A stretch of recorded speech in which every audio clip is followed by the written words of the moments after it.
Vores sidste film om drømmebiler handlede om Ferrari. Og hvis I ikke har set den endnu, så er der et link herunder. Men man kan jo ikke sige Ferrari uden også at sige Lamborghini. Så det bliver emnet for vores fjerde film om drømmebiler. Og vi starter med den italienske tyr Lamborghini Huracan GTS, der står her bag mig.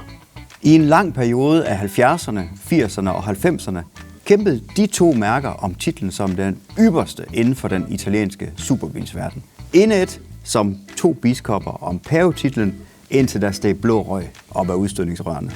Og det handlede forholdsvis simpelt meget om topfart. Hvem gennembrød først den magiske grænse på 300 km i timen? Det var i høj grad den magtkamp imellem de to mærker, der var med til at definere den rivalisering, som vi kender dem for den dag i dag.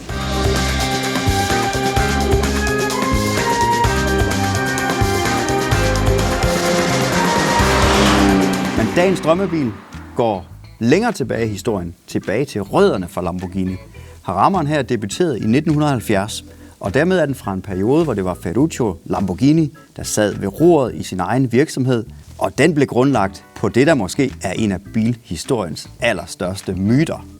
Sagen er, at Ferruccio Lamborghini i 50'erne var en succesrig italiensk forretningsmand, der havde tjent masser af penge på traktorer og oliefyr. Og med så meget succes i bagagen, så købte han som bilglad italiener naturligvis en Ferrari. Og myten går så på, at Ferruccio Lamborghini ikke var tilfreds med sin Ferrari, og at det lykkedes ham at få sat et møde op med selveste grundlæggeren af Ferrari, Enzo Ferrari, og at de to mødtes, og at Ferruccio Lamborghini forklarede Enzo Ferrari, hvad der var galt med hans bil. Og det hele blev blankt afvist af Enzo Ferrari, der i samme proces ovenikøbet lykkedes med at fornærme Ferruccio Lamborghini. Så han gik ud fra det møde og svor, at han ville lave sin egen sportsvogn, som skulle være bedre end Ferraris. I den myte ligger jo en del af forklaringen på, hvorfor Lamborghini altid har været set i en slags opposition til Ferrari. Om myten så er sand, det er måske en anden historie.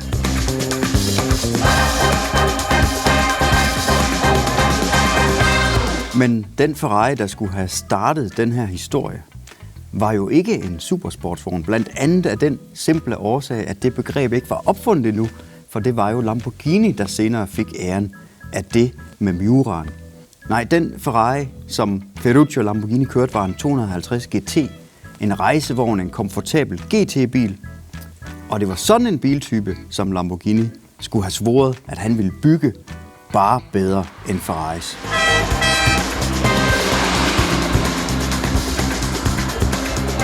Og så satte traktorfabrikanten Lamborghini alle sejl til og udviklede en GT-bil, der skulle slå Ferrari, og i 1964 præsenterede han 350 GT.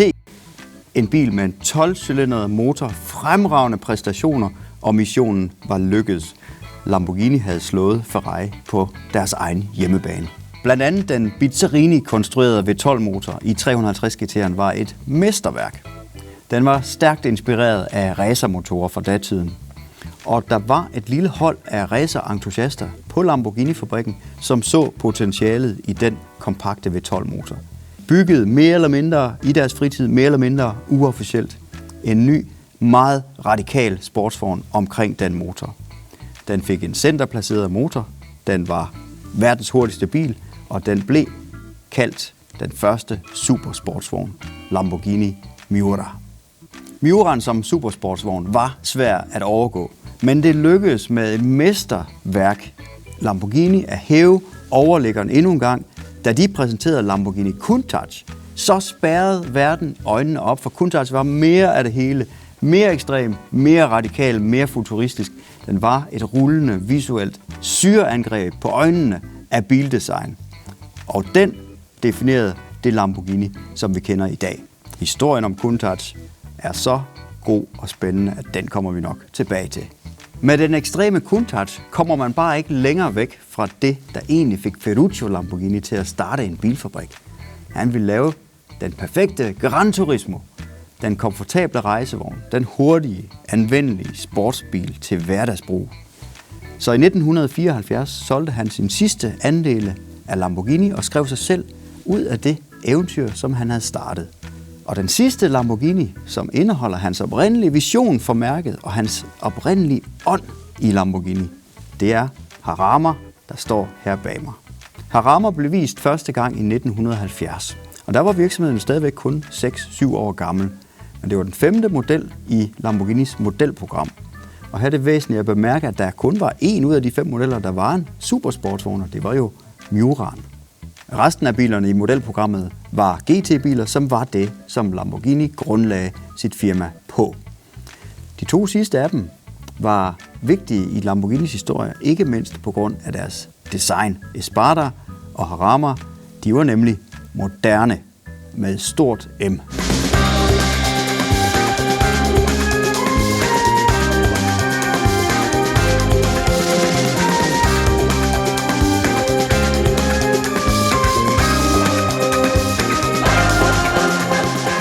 Jarama er designet af Marcello Gandini for designhuset Bertone. Og Bertone var nogle af hovedarkitekterne bag den strømning af ekstremt retlignende design, som bølgede igennem bilverdenen i slutningen af 60'erne. Og blev brugt meget på prototyper, hvis eneste formål jo var nærmest at vække opmærksomhed eller ligefrem at chokere. Men Lamborghini blev det bilmærke, der turde tage den designtrend og føre ud i verden på gadebiler.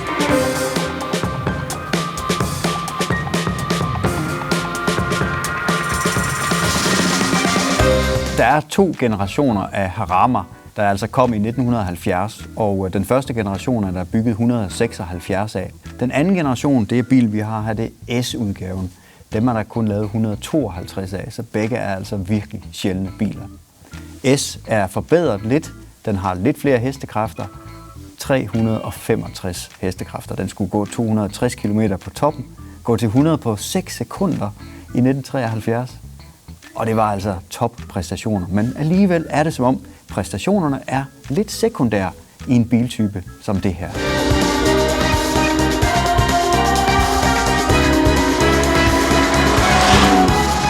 Lamborghini Jarama har levet et forholdsvis stille liv i Lamborghini-historien i mange år, og har faktisk nærmest været glemt. Og det er jo klart, at det er nemt at glemme en bil, der kun er lavet 300 af. Men nu er den efterhånden ved at blive opdaget af feinschmeckere, og det er fordi den har den her direkte forbindelse til Ferruccio Lamborghinis oprindelige vision med det bilmærke, som han skabte. Og den blev den sidste Lamborghini med frontmotor og baghjulstræk.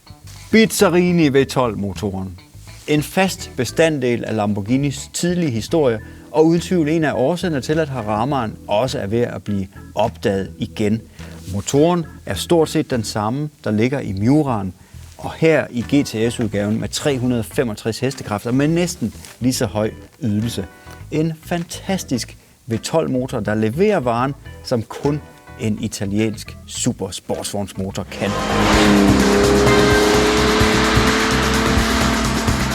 Ferruccio Lamborghini var ikke konservativ som Enzo Ferrari, og at han lod Marcello Gandini og Bertone spille med designmusklerne i den grad med Jaramaen, er det, der gør, at dens design 50 år efter stadigvæk er skarpt og kontroversielt. Og Jaramaen er i dag det bindeled mellem det klassiske, traditionelle, sensuelle og smukke design, som Lamborghini startede med, og det ekstreme og radikale design, som de i dag er kendt for. Nørdedetalje nummer 1. Navnet Jarama. Mange tror, at Lamborghinien her er opkaldt efter racerbanen af samme navn nær Madrid. Og det var også populært i 70'erne at opkalde italienske biler Daytona, Indy, Kyalami. Men faktisk følger Lamborghini traditionelle Lamborghini-normer inden for navngivning, og Jarama refererer til regionen i Spanien, hvor de opdrætter blandt andet tyre. Nørdedetalje nummer 2. NACA luftindtag. Det er en teknologi, der stammer fra rumfart og luftfart, og fidusen er, at luften nærmest hvirvler ned i indtaget, mens resten passerer ubrudt henover og efterlader ingen turbulens. Det er aerodynamisk ret effektivt. Man kan diskutere, hvor vigtigt det er på en Lamborghini fra 1973, hvor aerodynamik ikke har været så højt på dagsordenen, men det er heller ikke det væsentligste i historien. Men Lamborghini var måske de første i bilbranchen, der brugte NACA luftindtag som et grafisk designelement. Nørdedetalje nummer 3. Inden Ferruccio Lamborghini solgte sit livsværk i 74, der havde han skabt et mærke med en modelpalette, der spændte fra Super GT til Super Sportsvogn. Men hvilken model var egentlig hans egen yndling? Det var såmænd den her, Haramaen. Espadaren var han stolt af, Miuraen mindst lige så stolt, men begge to var for ekstravagante til hans smag. Harama ramte den perfekte balance ifølge Ferruccio Lamborghini selv, og han siges at have sagt, Harama er den Lamborghini, man skal have, hvis man kun skal have én. Og den opfordring er hermed givet videre.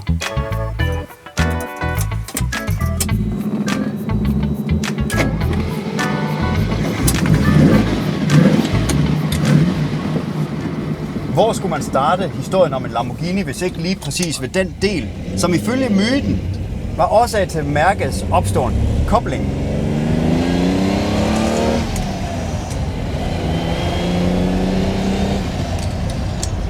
For hvis koblingen var årsag til, at Lamborghini besluttede sig til at bygge en bil, der var bedre end Ferrari med den dårlige kobling, så må den jo være perfekt i den her bil.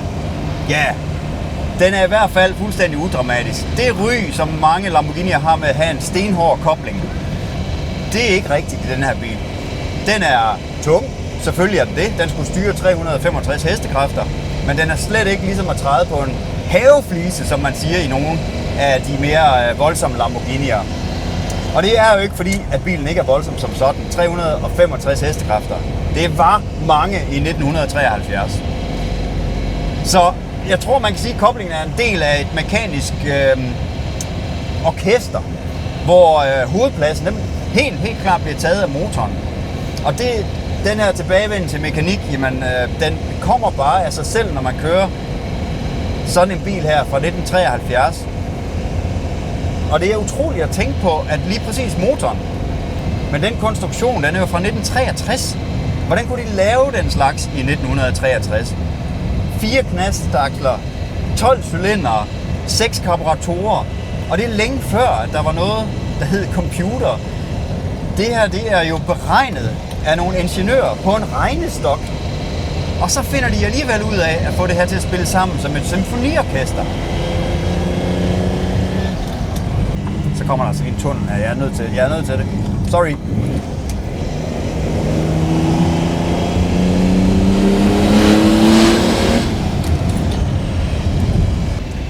Og så er der den her konkrete bil, som for mig er nærmest kulminationen på, hvordan en klassisk bil bør være, hvis der ikke er helt urestaureret.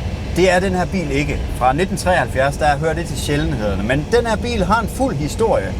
Den har haft 6 ejere. Og den har levet igennem de 6 ejere. Dog har de ikke kørt ret mange kilometer. Dokumentationen, der følger med bilen, antyder, at de 9.000 miles på tælleren meget vel kan være det originale kilometertal, og det er altså ikke ret meget. 15.000 kilometer. Men den har skiftet farve. I 80'erne blev den selvfølgelig rød. I 0'erne blev den orange. Men den næst sidste ejer gjorde sit til at føre den tilbage til original, som var Argento Metallico. Med sort læder og de her røde tæpper, som giver den fine lille kontrast, den der lille snert af, det er en chic gentleman. Lidt fræk, men inden for grænserne. Det er virkelig italiensk, når det er mest stiligt, mest smagfuldt, mest lækkert.